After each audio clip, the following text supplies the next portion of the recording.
Hi, this is Harsh from the other side of the world, and you're listening to my podcast within 5 minutes. Have you ever stood at the cliff's edge, counting time on your fingers, almost ready to take the plunge? No, I have. Life advice: never look down. You're standing there with blood gushing through your veins and adrenaline seizing control of your entire body. You picture an insane jump with Avicii's The Nights playing in the backdrop. This is your moment, and you're going to set yourself free. It's now or never, baby. But instinctively, you step forward and look down. Oops. Doubt takes over all the excitement and anticipation you built for your peak moment. Suddenly, the cliff is higher and the water seems colder. Your footing on the ground becomes unstable and your heartbeat shoots past the roof. You're afraid of slipping and falling. Gosh, this is a nightmare now.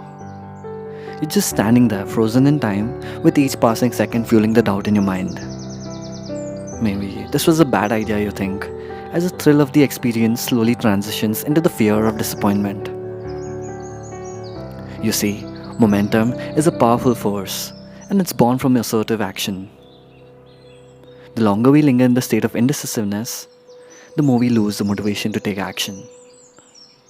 It's funny how our minds work.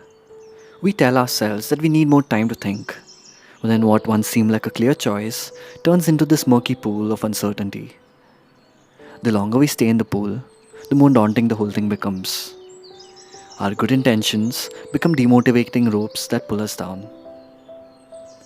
Think of it as leaving a juicy ripe fruit untouched for a long time. It gets mushy and loses its deliciousness. Our mind works the same way. Any thought left to stagnate will eventually get twisted and decay. We get attached to certain ideas, like wanting a perfect answer or being scared of making the wrong choices. These attachments are what make us hesitate. We're gripping onto the expectation so tightly that we forget how to break out of the infinite loop. Sometimes, when we ponder upon the consequence of a choice, we gain clarity on which choice makes the most sense for us. But when we are unable to gain clarity, it's a stalemate. We create a danger of missed opportunities or a life unlived. Regrets hurt more than failure. When we decide to walk away from what we once wanted, we end up carrying a bag full of guilt. It feels terrible when we convince ourselves not to take the leap of faith. It's criminal almost. A world of opportunities gone with the wind. Poof. So the next time you're standing at the edge of the cliff, take a deep breath, slap your bare chest, and tell yourself that it's going to be alright. Remind yourself that the longer you take to make your mind, the less you'll want to do it. And jump. It's not that we should rush into things recklessly, but we should recognize that there is a sweet spot between contemplation and action. The moment we contemplate for too long, we're no longer contemplating. The world is full of uncertainty and firsts. Every big decision is like jumping from a cliff. First comes the excitement, the part where we're gung ho. And then comes panic, a moment of pure terror. So let's start trying to nip it in the bud. Make a decision and go for it. Let's loosen our grip on the outcome and let go of the need for everything to be perfect. We'll deal with whatever comes when it comes. Worrying and pondering about something that hasn't happened robs us of a world of possibility. The sooner we act, the sooner we'll be surfing the possibilities that life throws our way.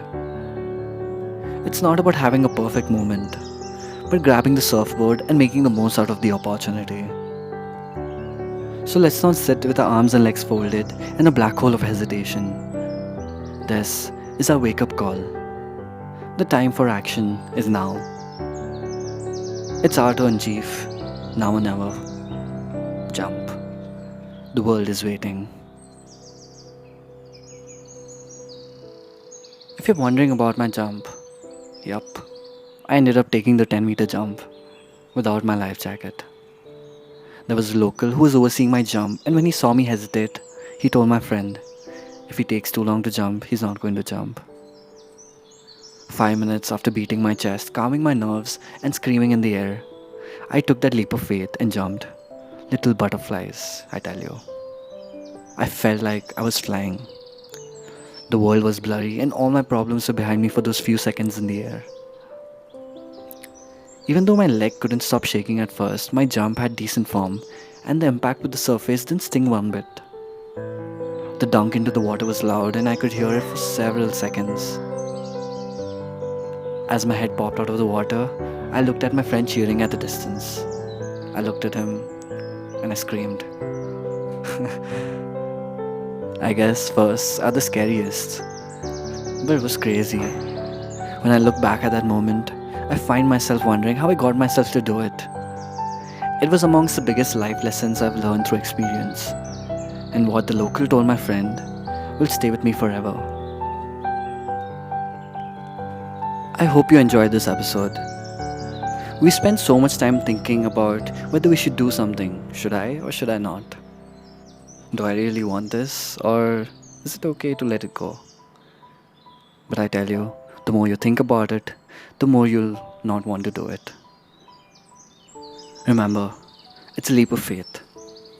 You'll have to jump. If you like what you hear, I hope you can take the time to rate this show. You can also support me by just dropping in a message about what you think about my episode. This season, like all the other seasons, will be part of the audio library I'm maintaining with the lessons I would like to hear again.